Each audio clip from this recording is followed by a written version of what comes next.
Há cerca de um mês atrás, mandados de busca e apreensão foram efetuados nas casas de alguns dos mais importantes formadores de opinião do bolsonarismo. A ordem foi expedida pelo ministro Alexandre de Moraes. Talvez fortalecido pela pagelança que lhe fizeram há uns anos atrás, o temível Lex Luthor do bolsonarismo resolveu agir. O inquérito de fake news, um dos maiores jabutis jurídicos que vimos surgir, emparedou figuras ilustres do bolsonarismo, de fato responsáveis pela disseminação de fake news através de uma rede no WhatsApp. Os mandados atingiram o recém-chegado ao time, o deputado Roberto Jefferson, o super moron Luciano Hang e Otávio Facuri, além de formadores de opinião como Enzu, Bernardo Küster e muitos outros. Há cerca de uma semana, membros do grupo 300 foram presos, junto com sua líder, Sarah Winter. O fundamento era um segundo inquérito, aberto para apurar as manifestações antidemocráticas, aquelas manifestações de bolsonaristas fanáticos apoiando o artigo 142, entre outras coisas. A Sarah protagonizou esses novos atos. Outros protagonizaram também vários outros pequenos episódios de agressão, cuja lista aumenta a cada novo ato de protesto. E essas manifestações mostram a vocação de Bolsonaro para ser um democrata de Schrödinger. Ele sempre está apoiando essas manifestações, aparece nelas, manda mensagem para seus adeptos, vemos até o filho dele falando em AI-5 em algumas entrevistas. Mas faça uma experiência e coloque o democrata de Schrödinger numa caixa. Se você apertar muito com a Constituição Federal na mão, ele vai alternar entre arreganhos golpistas pelo AI-5 e a desculpa de nunca ataquei a Constituição, e até parafraseando Luís XIV, a Constituição c'est moi. Não é bem assim, muito pelo contrário. Vejam bem, 3 dias depois desse episódio, o ministro Abraham Weintraub foi demitido. E um pouco depois, o mandado de prisão alcançou Queiroz. E agora já estamos falando em um acordo para uma delação premiada, que caso saia, pode ser mais uma crise no coração do governo. E todos esses eventos ocorreram em poucas semanas. Isso mostra que nós chegamos a uma nova fase do governo Bolsonaro, o enfraquecimento da sua base, a morte do seu projeto e o recuo diante do establishment. O drama atual fica patente na expressão de Bolsonaro durante o vídeo de agradecimento de Weintraub. Ele ganhou vida em memes, vídeos de react e comentários no Twitter. Bolsonaro estava muito constrangido. Olhando para frente, com o olhar vazio e desolado, Bolsonaro era o retrato de um homem cansado, de um homem derrotado. Até mesmo o abraço que ele deu em Weintraub foi constrangedor, quase sem vontade, como se ele se sentisse que estava num figurino desconfortável. O desconforto tem uma razão de ser.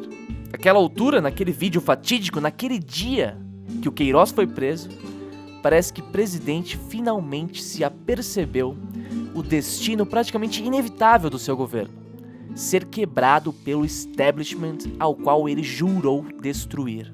A fraqueza do governo esconde um outro problema, ainda mais grave: a profunda e radical infidelidade de Bolsonaro aos ideais que o elegeram e até mesmo às pessoas que foram seus mais notáveis apoiadores. Ao longo desse mais de 1 ano e meio de governo, assistimos a fritações intencionais de inúmeros aliados. Já falamos aqui sobre isso no ficheiro MBL. Bebiano, por exemplo, praticamente o grande organizador da campanha eleitoral de Bolsonaro, foi atacado pelos Olavetes por todos os lados. Segundo seu amigo Paulo Marinho, ele morreu de desgosto.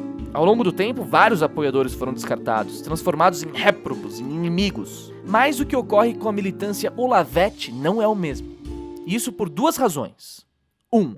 É essa militância que obteve o verdadeiro controle sobre quem é legítimo apoiador do governo e quem não é. Eles se veem e foram aceitos como tal por Bolsonaro e pelos seus filhos como a base do governo. Aquele conjunto de militantes e ativistas que dão discurso para o bolsonarismo e determinam quem é ou quem não é de direita.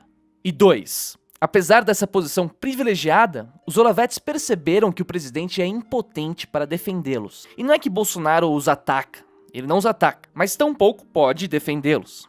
A expectativa de uma postura ativa, agressiva contra o establishment se mostrou vã.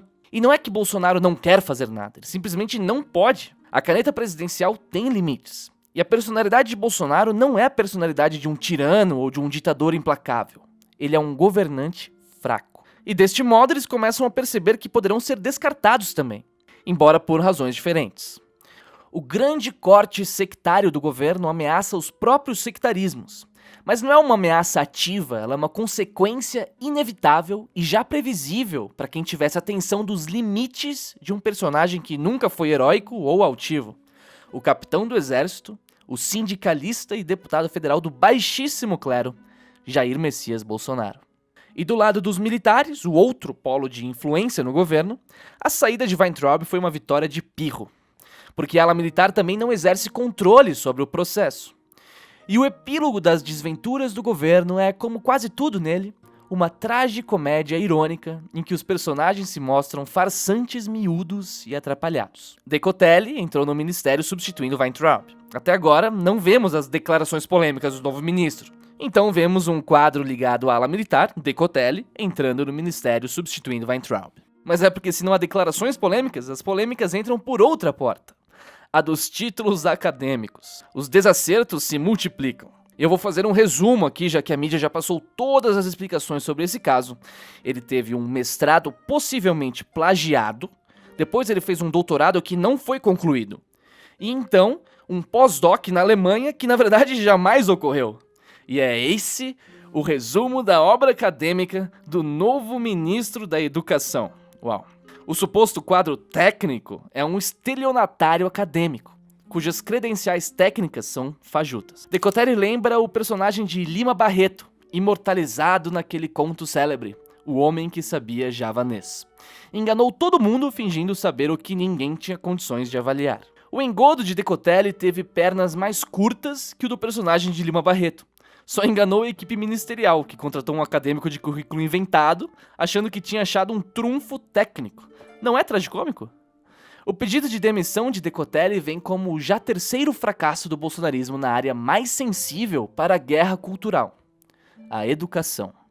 Vélez Rodrigues, Weintraub, Decotelli, 1 ano e meio de trapalhada. O segredo mais profundo do bolsonarismo é que o seu líder não é um facínora, um homem implacável. Ele é um homem acovardado, enfraquecido pelas circunstâncias e que, sim, ele está disposto a sacrificar em alguma medida a sua base para se manter no governo. E ele pode cair então por um escândalo de corrupção que chama mais atenção pela miudeza e vulgaridade do que pela amplitude do projeto. É uma rachadinha de gabinete. Vale novamente aquela observação sempre repetida por Marx. A história começa como tragédia e se repete como farsa. Se o projeto petista, com sua militância fanática, corrupção abrangente, cooptação pelo fisiologismo e crise econômica aguda, foi uma tragédia para o Brasil, o bolsonarismo é sem dúvida sua imagem diminuída, mais caricata, tosca, mais farsesca. A farsa cômica está diante dos olhos de todos. Os Olavetes já se preparam para voltar à guerra pela hegemonia cultural. Mas, se em 30 anos o máximo que eles conseguiram são cargos e um governo de isopor, quantas décadas mais eles imaginam que têm? O que farão de tão diferente do que já fizeram ao longo de todo esse tempo?